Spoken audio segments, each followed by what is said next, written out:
آپ کو پتا ہے کہ اب دنیا میں کیا ہو رہا ہے؟ اب لوگ مال کے لٹیرے ختم ہو گئے، اب پار دینے والے چور ختم ہو گئے، اب بھینس کھولنے والے چور ختم ہو گئے ہیں، اب پیسہ لینے والے ڈاکو ختم ہو گئے ہیں۔ اب دنیا میں چوری نہیں رہی، اب دنیا میں ڈکیتی نہیں ہے، ہاں ابھی بھی ڈاکو ہے، ابھی بھی چوری ہو رہی ہے۔ اب کس چیز کی چوری ہوگی؟ اب کس چیز پر ڈاکہ ڈالا جا رہا ہے؟ اب ضرورت ہے ایمان کی، اب ایمان پر ڈاکہ ڈالا جا رہا ہے، اب ایمان کی چوری کی جا رہی ہے۔ صبح کو بچہ جاتا ہے گھر سے ایمان کی حالت میں، شام کو آتا ہے کفر کی حالت میں۔ میں ابھی تقریباً 7 سے 8 اسٹیٹ کا دورہ کر کے آیا ہوں۔ 2 مہینے کے اندر میں نے تمل ناڈو کا اور آندھرا کا اور کلکتے کا بہت سارے اسٹیٹوں کا اسی طرح سے دینی مزاج کا ایک علماء کی مکمل جماعت تھی، مکمل شہروں کا دورہ کیا ہے۔ جب ہم اورنگ آباد گئے، ابھی گزشتہ مہینے اورنگ آباد جانا ہوا، 3 دن وہاں قیام ہوا اور تقریباً 20 علماء جو تمل ناڈو کے تھے، آندھرا کے تھے، حیدرآباد کے تھے، مختلف جگہوں کے 20 یا 30 علماء کا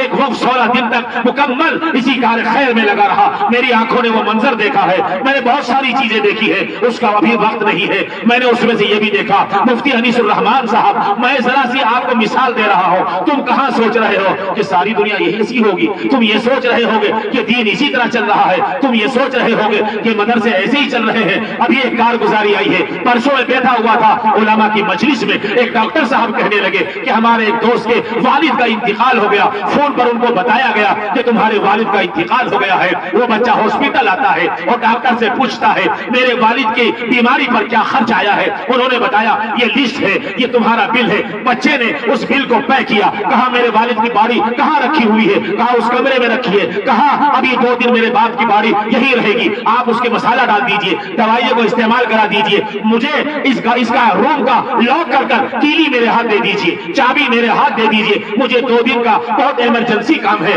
مجھے بہت ضروری کہیں جانا ہے، 2 دن کا آپ پیمنٹ لے لیجئے، 2 دن کے بعد آؤں گا، باپ کی ڈیڈ باڈی کو اٹھا کر لے جاؤں گا، نہلاؤں گا اور دھلاؤں گا، پھر نماز جنازہ پڑھاؤں گا۔ آپ یہ سوچ رہے ہیں کہ دین ایسے ہی چل رہا ہوگا؟ ہم نے مفتی انیس الرحمان سے کہا، ہمیں معلوم ہوا ہے کہ فتنہ شکیلیت آپ کے اورنگ آباد میں پنپ رہا ہے۔ وہ شکیل یہی رہتا ہے جس کو شکیل ابن حنیف کہتا ہے۔ یہاں جماعت کے ساتھی بیٹھے ہوئے ہیں، علماء بیٹھے ہوئے ہیں۔ محفوظ الرحمان کی آنکھوں نے عصر کی نماز کے بعد جب مفتی انیس الرحمان صاحب گاڑی کو لے کر شکیلی فدروں کی کالونی سے گزار رہے تھے، لمبی بات ہے، میں صرف اس میں سے 2 ٹکڑے بیان کرتا ہوں۔ جب ہماری گاڑی وہاں سے گزر رہی تھی، سامنے سے میں نے دیکھا ایسا سفید کپڑا، ایسے سفید پائجامہ اور یہاں تک اتنا اونچا، ٹخنوں سے اونچا اس کا پائجامہ تھا، یہاں اس کی پیشانی پر سجدے کا نشان تھا، اسی طرح کی یہی گول ٹوپی تھی، وہ چھوٹے خون سے خون کرتا ہوا آ رہا ہے۔ بڑا خوبصورت بچہ تھا، بڑا دیندار معلوم ہو رہا تھا۔ میں نے مفتی صاحب سے سوال یہ جملہ کیا، حضرت یہ جو آ رہا ہے کیا یہ قادیہ، یہ شکیلی ہے؟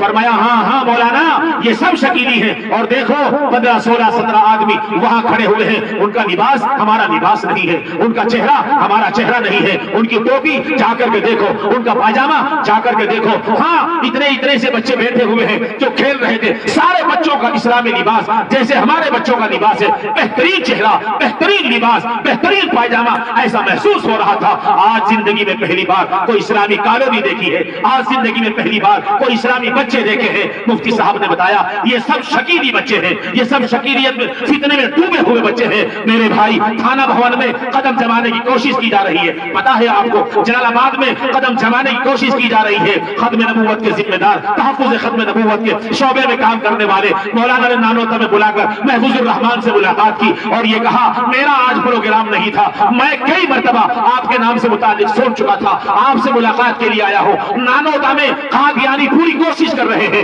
یہاں زمین خریدی جائے، یہاں ہمارا پڑاؤ ڈالا جائے، پھر ساری دنیا کو لا کر پردے پر یہ دکھایا جائے کہ ازہر ہند دارالعلوم دیوبند جس نے بنایا ہے، جو اس کے بونی ہے، ہم نے ان کے گاؤں میں زمین خرید رکھی ہے، ہمارا وہاں قیام ہو چکا ہے، ہم پردے پر لا کر ساری دنیا کو تم گوبھی بوتے رہو، تم کسان میں اپنے ڈولوں میں لگے رہو، صبح کو اٹھتے ہو جا کر کے وہاں ٹویل پر بیٹھ جاتے ہو، شام کو آ کر روٹی کھا کر سو جاتے ہو، مسجد میں آ کر پڑھ جاتے ہو۔ میرا بچہ اسکول جا رہا ہے، اس کی فیس 10,000 روپے دوں گا، میرا بیٹا مدرسہ جا رہا ہے، اس کی فیس 5,000 روپے دے دوں گا۔ میں اپنے لیے جی رہا ہوں، اپنے بیٹے پر خرچ کر رہا ہوں۔ میرے گھر کی دیوار کے برابر میں ایک بیوہ عورت رہتی ہے، اس کا بچہ گلی میں کھیل رہا ہے، اس کا بچہ، میرا بچہ افریقہ پڑھنے گیا ہے، میرا بچہ لندن پڑھنے گیا ہے، میری بیٹی امریکہ پڑھنے گئی ہے۔ میرے گاؤں میں، میری گلی میں، میرے گھر کی برابر میں کوئی بیوہ بھی رہتی ہوگی، ہمارے گاؤں میں کوئی غریب بھی رہتا ہوگا،